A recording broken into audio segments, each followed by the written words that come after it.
So when you're dealing with these old fiberglass bodies, especially something that's been around since the 60s, it's had things mounted in 1,000 different locations over the years. And when we media blasted it down, we saw quite a few holes where people had drilled things in. So you can see where they've drilled in to tighten the hood down, hold the hood in place. There are some pressure wear spots from where where they hold the gas tank on. But then there were just holes upon holes upon holes on the side, from where there were turn signals, where there were different things mounted over the years. And I wanted to go in and I wanted to clean all those up, fill all those in, and I wanted to start kind of fresh and kind of new. Some of these I haven't done anything with it yet, and I'll get to that in a different video. But today I'm going to walk you through what I did with a product. You can kind of see the green stuff on here, and it's rock hard. What I used is Bondo Glass. This is, don't be confused, this is not regular Bondo body filler. This is short strand reinforced fiberglass filler. So this is specifically made for fiberglass, and what you do is you take a small, a spot about like that, and put some cream hardener in it, mix it up like you do any other Bondo product, but you have an extremely short time to work with it, maybe 3 minutes at the most before it gets hard. And when it gets hard, it gets pebbly and crusty.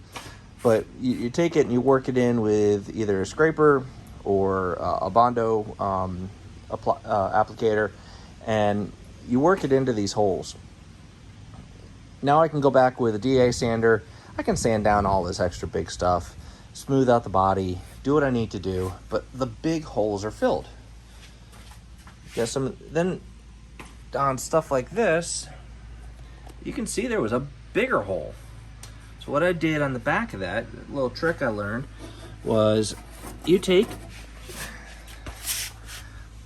a piece of wax paper.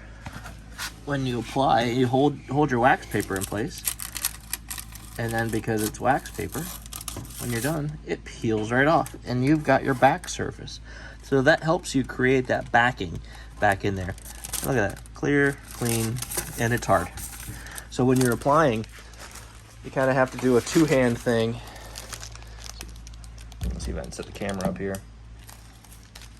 You do this two-hand thing, where you take your wax paper and you tuck it in the back, and then you put your application of your product on there, and you hold it for a second, let the product set up, and then you let it go, and the wax paper stays in place.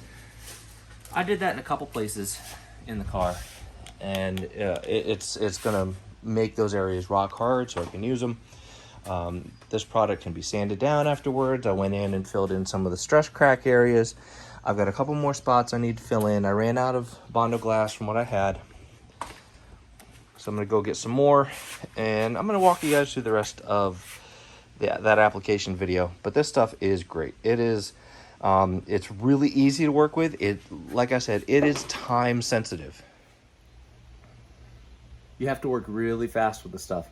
So plan your work, know where you're gonna work. Don't try to mix up too much of it to try to cover a whole bunch of an area. Get an area smaller than a golf ball, and put the hardener in it, mix it up really well, and move your butt. Get it in there, because it's gonna harden, and once it starts hardening, it'll pebble up. It'll look like little pea gravel, and once it's like that, it's useless. Scrape it off, clean up your mess, move on to the next piece. I also took the gas tank and cleaned it off, hit it with a sanding block, just kind of took the loose rust off the top, wiped it down, and I hit it with the same rust encapsulating paint. What I'm gonna do is I'm gonna go in there, I'm gonna get some Evapor-Rust and pour a gallon of Evapor-Rust in there and work it around over a couple days, and I let it soak.